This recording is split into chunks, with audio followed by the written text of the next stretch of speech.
Quantum computers అమరావతికి తీసుకొచ్చామని ఆంధ్రప్రదేశ్ రాష్ట్ర ముఖ్యమంత్రి నారా చంద్రబాబు నాయుడు వ్యాఖ్యానించారు. క్వాంటమ్ కంప్యూటర్స్ జనవరిలో ప్రారంభమవుతుందని స్పష్టం చేశారు.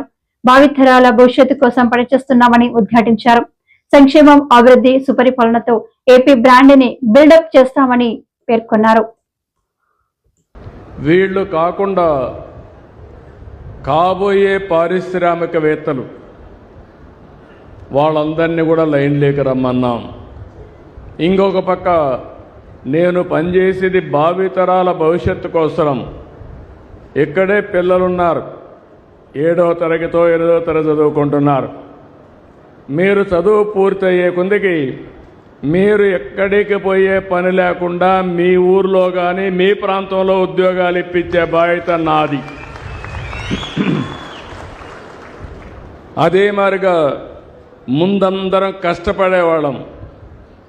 ఇప్పుడు కష్టపడడం కాదు, ఇష్టపడి పనిచేస్తే, స్మార్ట్గా పనిచేస్తే ఏదైనా సాధ్యమని మరొకసారి పిల్లలందరికీ తెలియజేస్తున్నా. ఈరోజు అందుకనే టీనేజ్ పిల్లలున్నారు, 7వ తరగతి నుంచి. అక్కడి నుంచి ఆలోచనలే మారుతూ ఉంటాయి.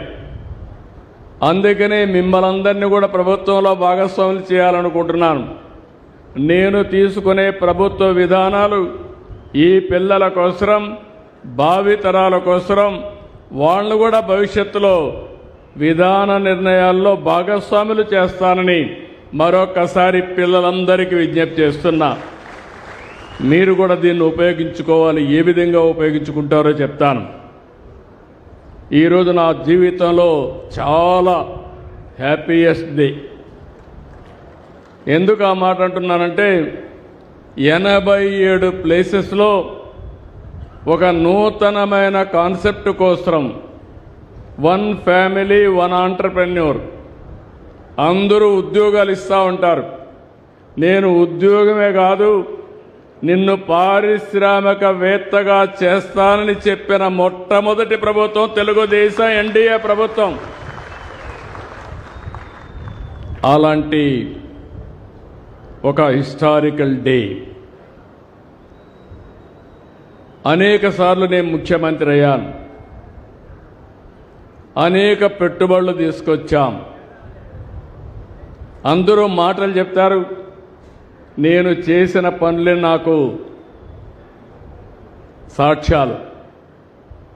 ఈరోజు హైదరాబాద్ ఉంది, ఎప్పుడో 50 ఏళ్ళు 100 ఏళ్ళు కాదు, 25 ఏళ్లకు మనకు అభివృద్ధి ప్రారంభిస్తే ఈరోజు హైదరాబాద్ దేశానికి ఒక ఆదర్శంగా, మోస్ట్ లివబుల్, ప్రతి ఒక్కరూ ఉండడానికి అనుకూలమైన సిటీగా, దేశంలో హైయెస్ట్ తలసరి ఆదాయం వస్తుందంటే అది నేను వేసిన ఫౌండేషన్ అని చెప్పి మీ అందరికీ విజ్ఞప్తి చేస్తున్నా. అయితే భిన్నమైన పరిస్థితుల్లో 17 నెలల నుంచి ఈ కూటమి ప్రభుత్వం పనిచేస్తున్నాం. ఎందుకన్నానంటే భిన్నమైన పరిస్థితులని, చాలా సమస్యల సుడిగుండంలో నుంచి మేము పనిచేసే పరిస్థితికి వచ్చాం.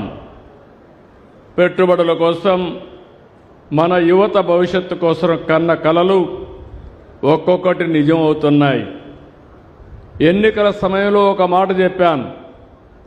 ఆ రోజు నేను చెప్పింది, నాకు అనుభవం ఉంది, చేశాం, మళ్ళీ హామీ ఇస్తున్నా, సంక్షేమం, అభివృద్ధి, సుపరిపాలనతో ఏపీ బ్రాండ్ని మళ్ళీ బిల్డప్ చేస్తానని నేను ఆ రోజు చాలా స్పష్టంగా చెప్పాను.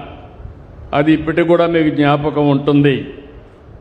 ఇంకొక పక్క పెట్టుబడులు తెచ్చి 20 లక్షల మందికి ఉద్యోగాలు ఇస్తామన్నాం. 20 లక్షల మందికి ఉద్యోగాలంటే చాలామంది అవహేళన చేశారు. ఆ దిశగా ఈరోజు మనం ముందుకు పోయే పరిస్థితికి వచ్చింది. ఈ రోజు నుంచి మీరు చూస్తే ఇప్పటికే చాలా వేసాం, ఫౌండేషన్లు వేసాం, ప్రారంభాలు చేసే పరిస్థితికి వచ్చాం. ఈ వారం అంతా కూడా రాష్ట్రం మొత్తం పెట్టుబడుల వెల్లువ, పండగ వాతావరణంలో ఇనాగరేషన్లో ఫౌండేషన్లు వేసుకుంటున్నాం. అయితే ఒక్కొక్కసారి గతాన్ని గురించి ఆలోచించకపోతే భవిష్యత్తుకు ప్రణాళికలు వేసుకోలేం. గత పాలకుల విధ్వంస విధానాలతో పరిశ్రమలు మూతబడ్డాయి, పారిశ్రామికవేత్తలు పారిపోయారు. అంతేకాదు, మా తమ్ముడు అరుస్తున్నాడు. ఆ రోజు మీరు చూస్తే ఎంత భయంకరమైన వాతావరణం అంటే బుద్ధుండే ఎవరు కూడా చేయరు ఇలాంటి తప్పుడు పనులు. కావాలని చెప్పి కరెంటు ఉత్పత్తి చేసే సోలారు కంపెనీలు ఎంఓయూలు చేశాం. కరెంటు ఉత్పత్తి అవుతుంది, కరెంటు ఉత్పత్తి తీసుకోకుండా వాళ్ళవన్నీ క్లోజ్ చేయమన్నాడు. కరెంటు క్లోజ్ చేయలేరు, ఎందుకంటే ఎండకు వచ్చే కరెంటు వాడుకోకపోతే నష్టం.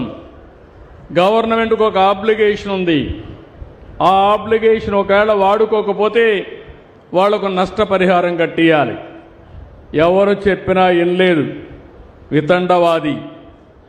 వినకపోతే ఏమైందని మీరు ఆలోచిస్తే కోర్టు మొట్టిక్కాయలేసి ఇందులో ఏమీ జరగలేదు, నువ్వు తప్పుడు నిర్ణయాలు చేస్తున్నావు, నువ్వు వాళ్ళందరికీ కాంపన్సేషన్ కట్టియాలని కరెంటు వాడుకోకుండా పారిశ్రామికవేత్తలకు 9,000 కోట్ల రూపాయలు మీరు కట్టిన పన్నులు వాళ్ళకు పే చేసే పరిస్థితికి వచ్చాడు. అంటే 9,000 కోట్లంటే కనీసం మా ఆడబిడ్డలకు ఇంటికి ఒక 10,000 ఇచ్చుంటే ఎంత ఆనందంగా ఉండేవాళ్ళో మీరే ఆలోచించుకోవాలి. ఇది ఒక ఉదాహరణ మాత్రం. ఇలాంటి ఉదాహరణలు ఒకటి రెండు కాదు.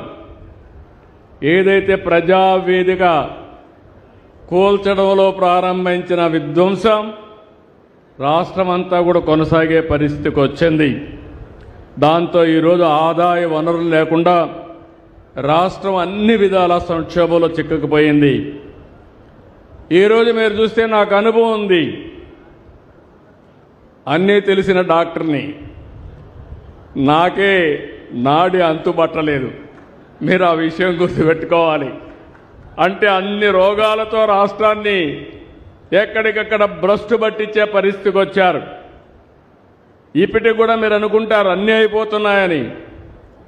చాలా కష్టపడుతున్నాం, అన్నీ చక్కదిద్దుతున్నాం, అక్కడి నుంచి అనేక సవాళ్ళను అధిగమిస్తున్నాం, వ్యవస్థలన్నీ ఘాట్లో పెట్టుతున్నాం. మళ్ళీ మనం వచ్చాం కాబట్టి ప్రపంచంలో అందరికీ నమ్మకం వచ్చింది.